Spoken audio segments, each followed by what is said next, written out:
tardes, mi nombre es Adrián Vergara y yo les voy a hablar sobre lo que son los métodos de extinción de las obligaciones.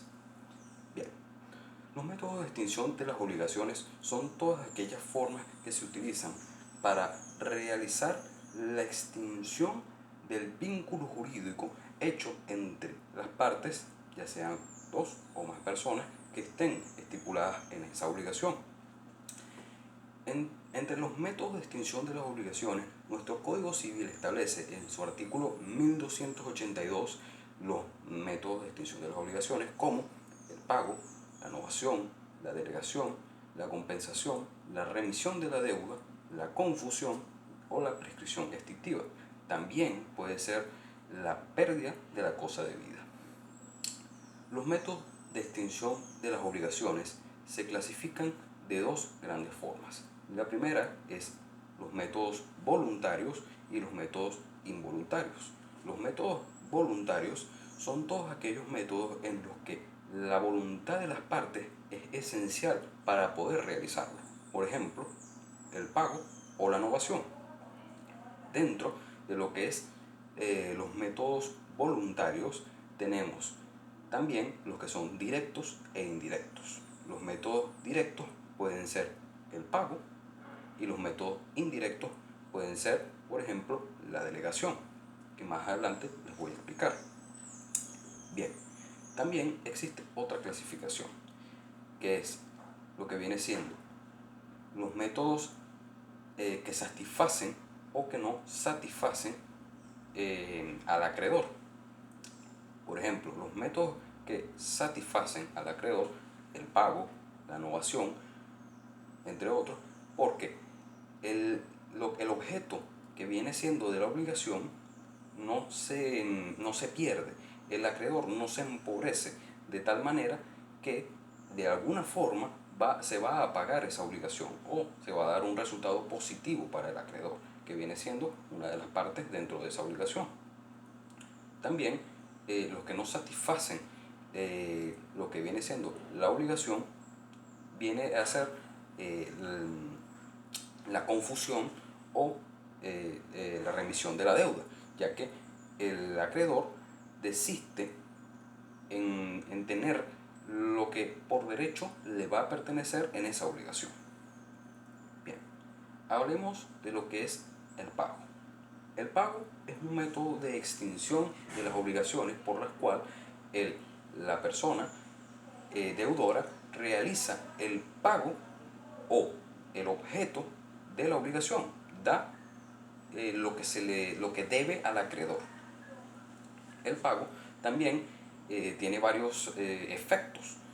Entre ellos podemos destacar los efectos ordinarios, extraordinarios y accidentales. Son tres tipos de pagos, tres tipos de elementos que son necesarios mencionar, porque el pago ordinario vendría siendo el pago total, es decir, que de esa obligación el deudor hace el pago total de la obligación con la cual está, digamos, obligado a pagar en ese contrato o en esa obligación.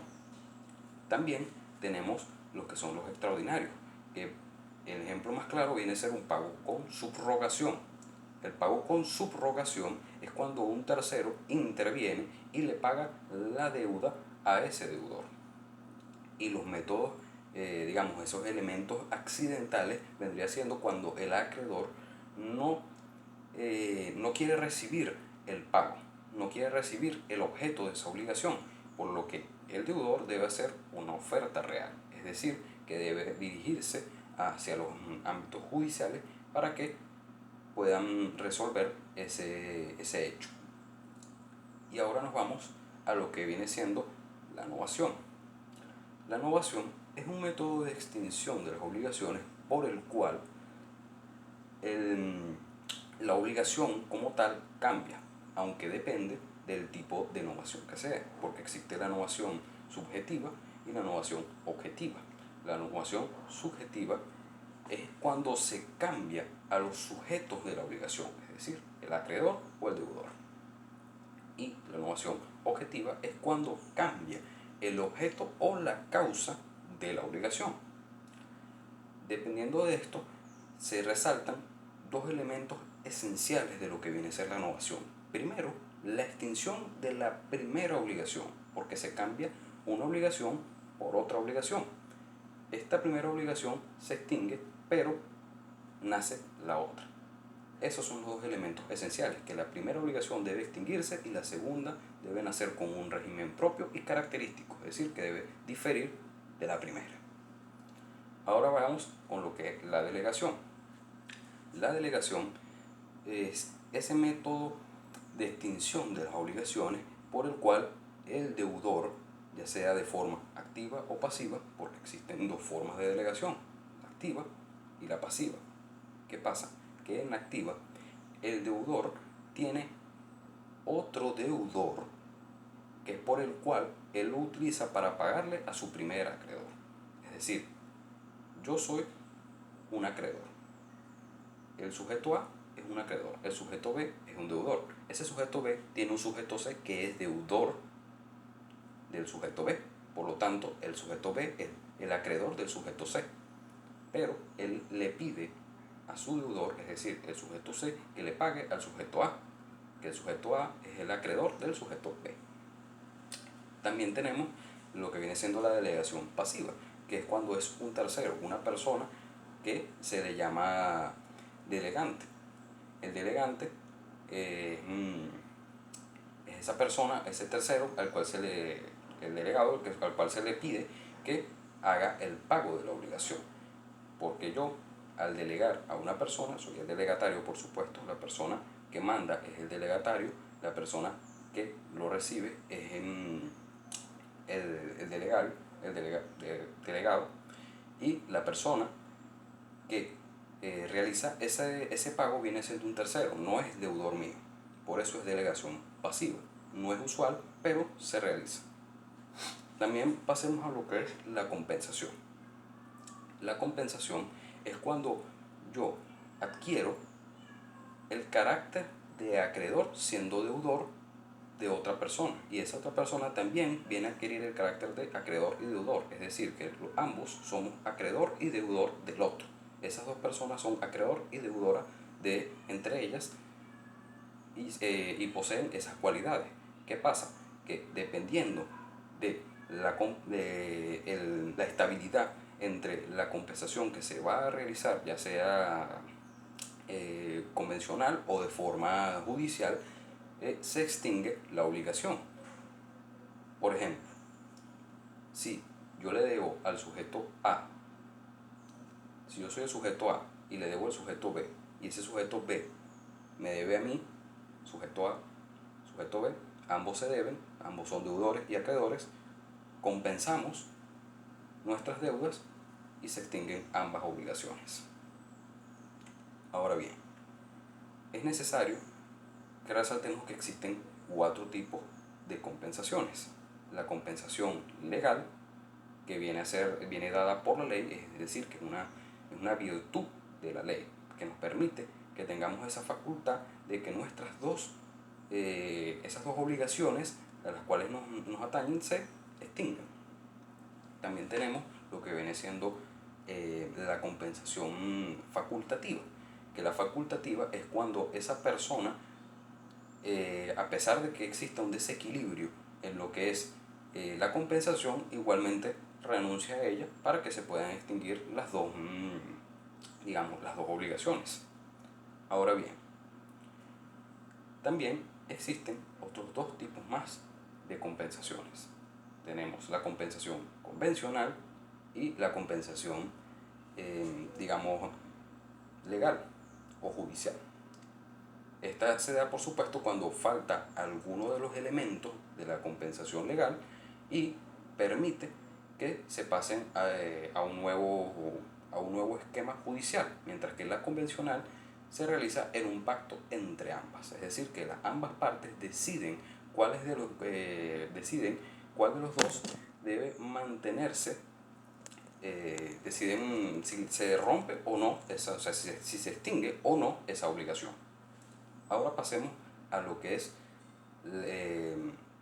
la remisión de la deuda. La remisión de la deuda nos hace referencia a cuando yo, siendo acreedor, y B, siendo mi deudor, yo remito esa deuda. Es decir, que dejo libre al deudor de su obligación, porque por circunstancias, ya sean personales o de orden social o cualquier otra circunstancia, no me favorece que se cumpla esa obligación, o de alguna forma ya no me enriquece esa obligación, por lo que es un método no satisfactorio, porque el acreedor nunca recibió el objeto de la obligación y se empobrece al no recibirlo.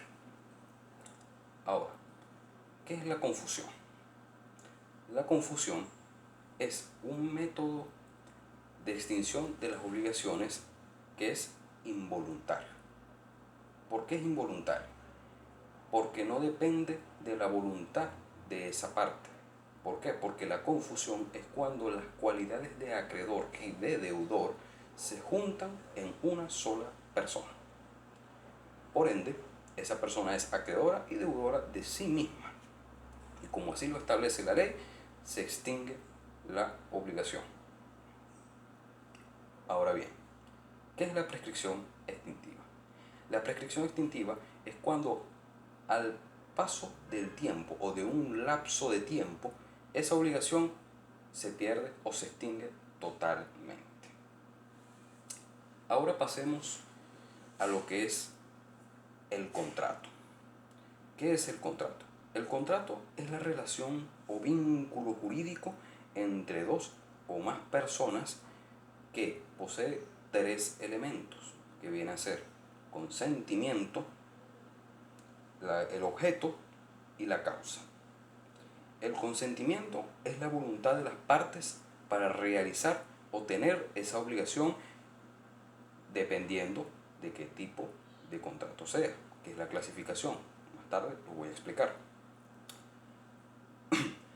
El objeto de la obligación, de ese contrato, mejor dicho, es la forma por la cual se va a regir esa obligación, ese contrato.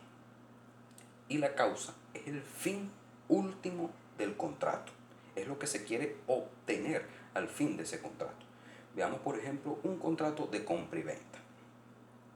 En un contrato de compra y venta, ¿qué sería el consentimiento? El consentimiento vendría a ser, por una parte, la parte que quiere adquirir el vehículo y la parte que quiere vender o transferir esa propiedad. Ese vendría siendo el consentimiento, la voluntad de esas partes. ¿Y qué vendría a ser el objeto? El objeto vendría siendo la cantidad de dinero o la forma por la que se va a adquirir ese vehículo, esa compra y venta de un vehículo. ¿Y qué es la causa? La causa final vendría a ser la transferencia de la propiedad. ¿Cuál es la clasificación de los contratos? Los contratos tienen diversas clasificaciones. Por ejemplo, según surjan las obligaciones para una parte o para otra. Puede ser un contrato unilateral o un contrato bilateral de dos partes. Es decir, en el unilateral una parte está en la obligación de hacer o no hacer o de realizar, de dar ciertas cosas o cierto objeto o cierto dinero. Mientras que en la bilateral ambas partes tienen que realizar una obligación, ya sea de no ser o deber. También existe otra clasificación, por ejemplo, según su carácter, que puede ser principal o accesorio. Y un principal puede ser cualquier tipo de contrato compra y venta, o en donde el contrato en sí ya es suficiente para que se le llame como principal, es decir, que tenga su propio régimen característico, mientras que los accesorios usualmente vienen a ser los contratos que poseen, digamos, algo más como finanzas o garantías dentro de esa obligación. También dependen de la duración de la ejecución de esa prestación. Por ejemplo, pueden ser contratos instantáneos o contratos de tracto sucesivo. Los instantáneos, por ejemplo, es que esa obligación, una vez que se realizó, ya se cumplió y se extinguió. ¿Por qué? Porque se cumplió. En cambio, de tracto sucesivo requiere ciertas partes, ciertos procedimientos o un lapso de tiempo para poder cumplirse. Y también están por la forma en la que se perfecciona. Pueden ser contratos reales o contratos públicos y privados. Por ejemplo, en los públicos vienen